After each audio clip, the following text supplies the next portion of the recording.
ప్రతి పండుగ ప్రకృతితో మమేకమే. కానీ కాలక్రమేణా ప్రకృతిని వీడి ఆధునికత వైపు పరుగులు తీస్తున్నాం. పండుగల్లోని సహజ వేడుకలకు కృత్రిమ పద్ధతులు అవలంబిస్తున్నాం.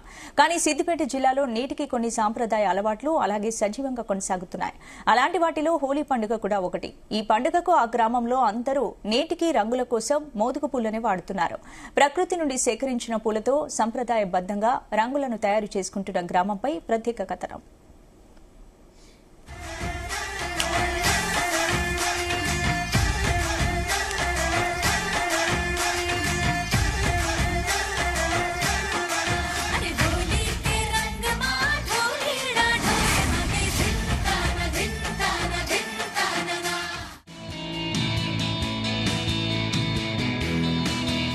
దేశమంతా హోలీ పండుగకు సిద్ధమైంది.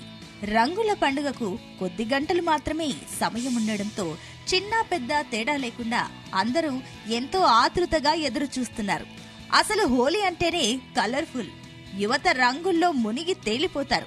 సహజ రంగులకు విరుద్ధంగా డేంజరస్ కలర్లు వాడుతుండడంతో ఇబ్బందిగా మారుతుంది. డేంజరస్ కలర్లతో హోలీ ఆడడంతో చర్మంపై ఇన్ఫెక్షన్లు వచ్చే ప్రమాదం ఉంది. కానీ సిద్దిపేట జిల్లాలోని ఓ గ్రామం మాత్రం ప్రకృతి నుంచి వచ్చే సహజ సిద్ధమైన కలర్లు వాడుతూ హోలీగా గ్రాండ్ గా సెలబ్రేట్ చేసుకుంటున్నారు.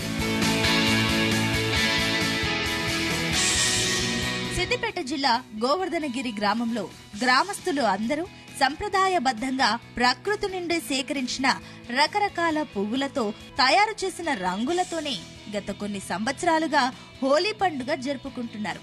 మార్కెట్లో దొరికే వివిధ రంగులు రసాయనాలకు దూరంగా ఉంటున్నారు. మోదుగు పువ్వులు, గోగి పువ్వులు హోలీ పండుగ మాసంలో అడవుల్లో చెట్ల నిండా ఆకర్షణీయంగా కనిపిస్తాయి. ఈ పువ్వులు సేకరించి రంగులు చేసుకుంటున్నారు. గోగు పూలలో అందమే కాదు, ఎన్నో లాభాలు ఉన్నాయి. మోదుగుతో ఆయుర్వేదంతో అనేక ఔషధాలు తయారు చేస్తారు. వీటి విత్తనాలను పొడిగా చేసి దానిలో కొద్దిగా తేనెను కలిపి తీసుకుంటే కడుపులో ఉన్న సమస్యలు తొలగిపోతాయి. మోదుగు పూల ఆకుల పొడి డయాబెటిస్ రోగులు వాడితే షుగర్ లెవెల్స్ తగ్గుతాయి. మోదుగు ఆకుల కషాయాన్ని వేడిగా ఉండగానే పుక్కిలిస్తే మౌత్ వాష్ గా ఉపయోగపడుతుంది. మోదుగు గింజలను నూరి లేపనంగా వేస్తే తెల్ల మచ్చలు తామెర తగ్గుతుంది. పువ్వులను తింటే మూత్ర సమస్యలు తగ్గిపోతాయి. ఇలా ఎన్నో లాభాలు ఉన్నాయని అంటున్నారు గ్రామస్తులు. పూర్వీకుల నుంచి పెద్దల వరకు ఇప్పటి చిన్న పిల్లల వరకు గోగు అంటే ఒక ప్రకృతి. ఆ ప్రకృతి అందాలను చేసుకోవడానికి మేము చిన్నప్పుడు మా తరంలో గోగు తెంపుకొచ్చి దాన్ని దంచి సీసల ఒక 2-3 రోజుల ముందు మాగబెట్టి న్యాచురల్గా కాకుండా మన ప్రకృతిని సంధాయించుకుంటూ దాన్ని మేము రంగులు పూసుకుంటూ మరీ సంప్రదాయ ప్రకారంగా గోవు గురించి చెప్పడం జరుగుతుంది. కావున కలర్లకు పోకుండా వాటిని మన సాంప్రదాయక పూర్వీకుల నుంచి గోగు వచ్చిన అందాన్ని దాని రసాయాన్ని కెమికల్ కాకుండా ఒక పూర్వీకుల పద్ధతి ప్రకారంగా మేము గోవును చేసుకుంటూ హోలీ పండుగ. ఇక వసంతకాలంలో వచ్చే హోలీ పండుగ ప్రకృతి మార్పునకు చిహ్నం. చెట్ల ఆకులు రాలిపోయి చిగురించే కాలమిది. శిశిరంతో మేడుబారిన ప్రకృతి రంగుల పూలతో శోభయామానంగా సింగారించుకుని వసంతాన్ని స్వాగతిస్తుంది. ఒకరిపై ఒకరు రంగులు చల్లుకుంటూ ఆటపాటలతో హోలీ సంబరాలను జరుపుకోవడం ఆనవాయితీగా వస్తుంది. హోలీ పండుగకు గోగు పూలకు విడదీయరాని బంధముంది.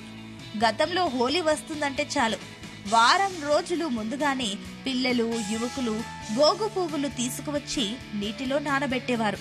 ఆ తర్వాత ఉడకబెట్టగా వచ్చే రంగు నీళ్లను సీసాలు డబ్బాల్లో నింపుకుని హోలీ ఆడుతుండేవారు. సహజ సిద్ధమైన ఈ రంగు నీళ్లతో ఎలాంటి రోగాలు వచ్చేవి కావు.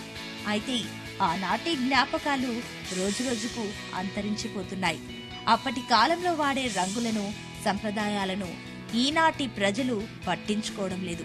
కానీ గోవర్ధనగిరి గ్రామస్తులు మాత్రం ఇప్పటికీ ప్రకృతి నుంచి సేకరించిన పువ్వులతో హోలీ పండుగ జరుపుకుంటూ అందరికీ ఆదర్శంగా నిలుస్తున్నారు.